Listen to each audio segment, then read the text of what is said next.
তেজপুৰত কেমেৰা চোৰ আটক। তেজপুৰ ডেকাৰগাঁও ডেকা চুবুৰীৰ ৰক্তিম ৰঞ্জন শইকীয়া নামৰ যুৱকজনে বিভিন্নজনৰ পৰা দৈনিক ১,০০০ টকাত কেমেৰা ভাড়াত লৈ পিছত কেমেৰা লৈ উধাও হয়। ভুক্তভোগী কেমেৰাৰ মালিকে মহাভৈৰৱ আৰক্ষী চকীত এজাহাৰ দাখিল কৰে আৰু এজাহাৰৰ ভিত্তিত তেজপুৰ আৰক্ষীয়ে ৰক্তিম ৰঞ্জন শইকীয়াক আটক কৰি তদন্ত আৰম্ভ কৰিছে। মই ৩১ তাৰিখে তোমালোকক ৩১ জানুৱাৰী লাষ্ট ডেডলাইন দিছোঁ। ৩১ তাৰিখৰ ভিতৰত তোমালোকে সম্পূৰ্ণ তোমালোকক মানে ফুল পেমেণ্ট উইথ কেমেৰা তোমালোকে পাবা। তাৰ বাদে যদি ইন কেছ মই যদি দিব নোৱাৰোঁ তোমালোকে আইনী প্ৰক্ৰিয়া সহায় লৈ তোমালোকে যি কৰিব পাৰা একো টেনশ্যন নাই। দিলোৱে মই ৩১ তাৰিখটো ডেডলাইন দিলোৱে। ৩১ তাৰিখ মই ডেডলাইন দিলোঁ তোমালোকক, হৈ গ'ল। ৰক্তিমৰ লগত কোনো লেনদেন নাই, তাৰ লগত মোৰ লগত হ'ব। মই ফোন নম্বৰ দিলোঁ, মোৰ লগত কৰা গোটেইখিনি আছে। হেৰি কৰি লোৱা, গোটেইখিনি মানুহ সাক্ষী আছে, গোটেইখিনি লৈ লোৱা, হৈ গ'ল। আৰু তাৰ বাদে একো কথা নাই। তুমি নিশ্চিন্ত থাকা বুলি ক'লো নহয়। মই ঘৰ মাটি বিক্ৰী কৰি হ'লেও দিম বুলি তোমাক ক'লো নাই। মানে ধৰিব পৰা নাছিলোঁ।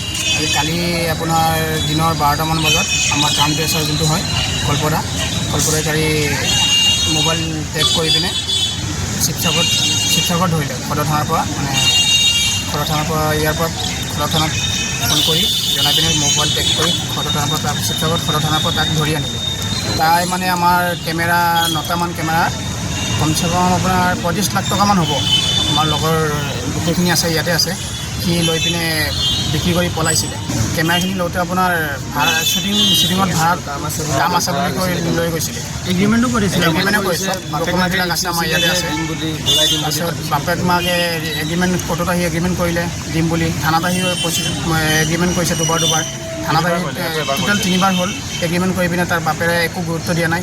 পাছত আমি যদি ঘৰত যাওঁ, ঘৰত গ'লে কয় তহঁতৰ নামত ডাকাতি কেছ দিম। আমাৰ নামত কেছো দিছিলে, আমাৰ নামত যে তহঁতৰ যদি ঘৰত আহে কৰে তহঁতৰ নামত ডাকাতি কেছ দিম বুলি কৈছে। ইয়াতে আমাৰ নৱেম্বৰ মাহৰ ২৭ তাৰিখে আমাৰ পৰা কেমেৰা লোৱা হৈছিলে। শ্বৰ্ট মুভিৰ কিবা শ্বুটিং আছে বুলি কৈ কেমেৰা এটা নিলে আমাৰ পৰা। ৰক্তিম ৰঞ্জন শইকীয়া ডেকাৰগাঁও ডেকা চুবুৰীৰ ঘৰ। তাৰ কেমেৰাটো লওঁতে মই তাৰ বাপেক মাকৰ ঘৰত গৈ পেলাই এগ্ৰিমেণ্টো কৰিছিলোঁ। লগত আপোনাৰ বাপেক মাকেও কৈছিলে যে কেমেৰাটো যদি কিবা হয় তে পুৰা ৰেছপনচিবিলিটি আমাৰ। কেইটামান পইচা দিলে, দি কৰি যেতিয়া ধৰক জানুৱাৰী মাহ সোমালে সি কেমেৰা আজি দিম কালি দিম কৈ ঘূৰাই নিদিয়ে। তাৰপিছত ধৰক আমি গম পালোঁ যে কেমেৰাটো নাই। তাৰপিছত তাৰ ঘৰত আমি গোটেইখিনি ল'ৰা গ'লোঁ। গৈ পেলাই তাৰ বাপেকে ক'লে যে মই ৰিস্ক লৈছোঁ, মোৰ ল'ৰাৰ লগত তোমালোকৰ একো লেনদেন নাই। চিনাকিটো তাৰ লগত ধৰক এনেকৈ ফোনৰ চিনাকি আৰু ধৰক এনেকৈতো আমাৰ চিনাকি, কাৰণ আমাৰ ৰেণ্টেল হয় কেমেৰা, আমি ৰেণ্টত দিওঁৱে যেতিয়া আমাৰ ব্যৱসায় হয়। এইটো ধৰক আগৰ পৰা চিনি নাপাওঁ। আৰু ডেকা গাঁৱৰ ল'ৰা হয় যেতিয়া ধৰক ওচৰৰ পাজৰৰ ল'ৰা গমো নাপাওঁ যে এনেকৈ এটা ধৰক কিবা এটা কৰিব। তাৰপিছত মানে কি বস্তুটো কৰে কি এটা কেমেৰা নি কৰি পেলাই ধৰক ভাড়া দিয়ে, অলপমান দিয়ে, আকৌ এটা কেমেৰা লৈ বিক্ৰী কৰি পেলাই আকৌ আমাক ভাড়া দি এনেকৈ চলাই আছিলে। বস্তুটো আমি গম নাপালোঁ।